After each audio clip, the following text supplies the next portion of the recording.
one of the few people that was engaged in climate professionally over 20 years ago. I started with a program called the Greenhouse Challenge, which is a Commonwealth Government program. And in the early days, I was working on carbon audits and marine tourism operators, and developed a whole bunch of training modules and stuff. So I've been doing this for 2 decades. And back in those days, the physics of climate change has been well understood for 100 years or more. But how the ecosystems respond, that's been the question, which has unfortunately been answered in a rather brutal and abrupt manner.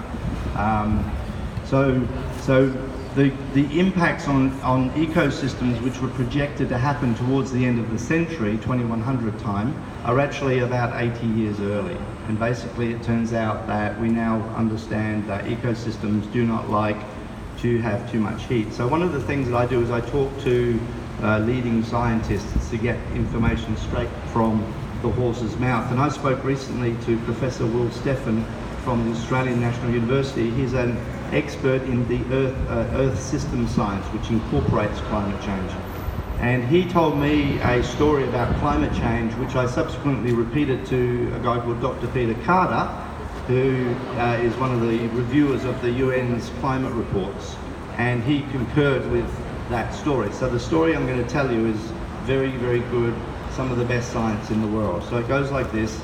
It says that if you look at paleoclimatology, which is the study of the climate over the billions of years of Earth's history, you'll see that it kind of got a couple of different phases that it likes to be in. There's a cool phase, and then there's the hot phase.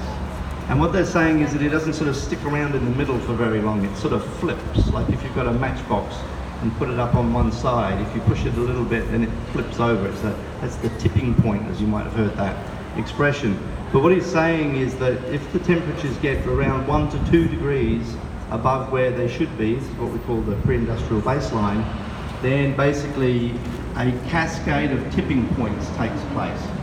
And this is where you get all the positive feedback, such as when the ice melts and then there's less sunlight being reflected into space, and so more sunlight heats up the ocean and the ice melts faster. And then of course if you burn a forest, you put all the carbon that was in the forest in the air, which traps more heat, which makes more wildfire. These are the positive feedback loops.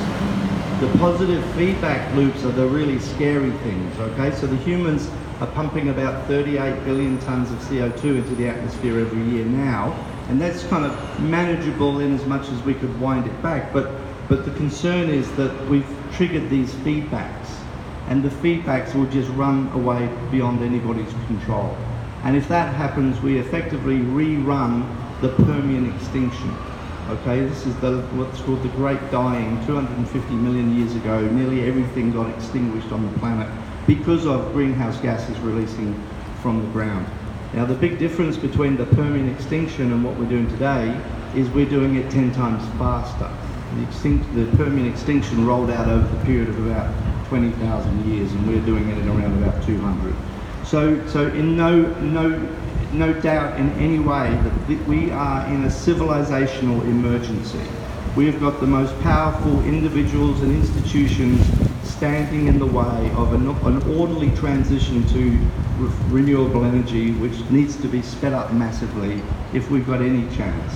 Because where we're going, if this thing fails, is we're going to see not only the end of human civilization, we're going to see the end of nature. And I personally don't want to be a part of that. So in my 20 years in this climate space, I've been looking for a solution. Renewable energy is a solution. There's all sorts of technical solutions, lifestyle solutions, but there's something holding it back, and that's the powerful institutions of government are resisting change, and they're allowing the crazy psychopaths to continue the power and the energy production through fossil fuels. So when I came across the Extinction Rebellion, and as an analytical kind of guy, I drilled down into it and watched all the videos and got my head around it, I found at last the solution. So seeing it grow in this town has been a really wonderful thing for me to see. It's very exciting, and I want to commend and I want to say thank you to all the guys from SEQ who have done such an amazing job to raise the flag and to tell the world that we need to change and to show a pathway to do it. So my hat's off to all you guys. You're a fantastic team. Okay? So I went to the UK with my pal David here to go and see how the Brits did it, because the Brits invented the Extinction Rebellion. And I came back with a couple of clear ideas that I want to share. So one of the things is what they did over there on the third of their big actions is they actually specifically targeted government.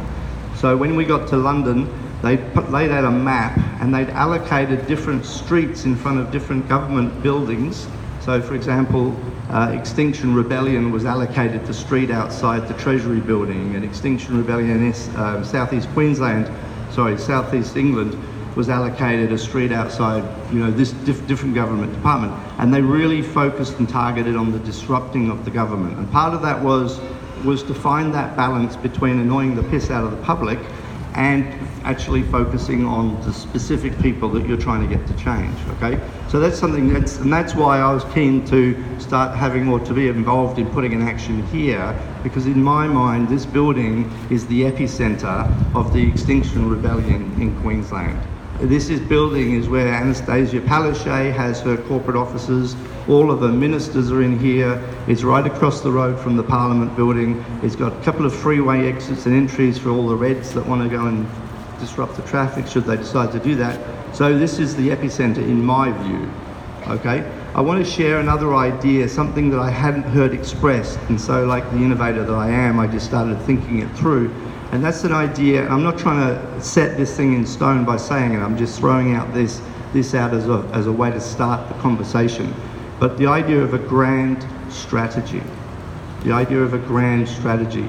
Because when I think about these conversations about the tipping points, we don't have time to muck around with this rebellion. This can't go on and on and on. This needs to be drawn to a head with a successful completion, which will be the Premier of Queensland doing a press release and saying that we have got a strategic plan to wean this state of fossil fuels in a very, very short space of time. And we need to hear that statement.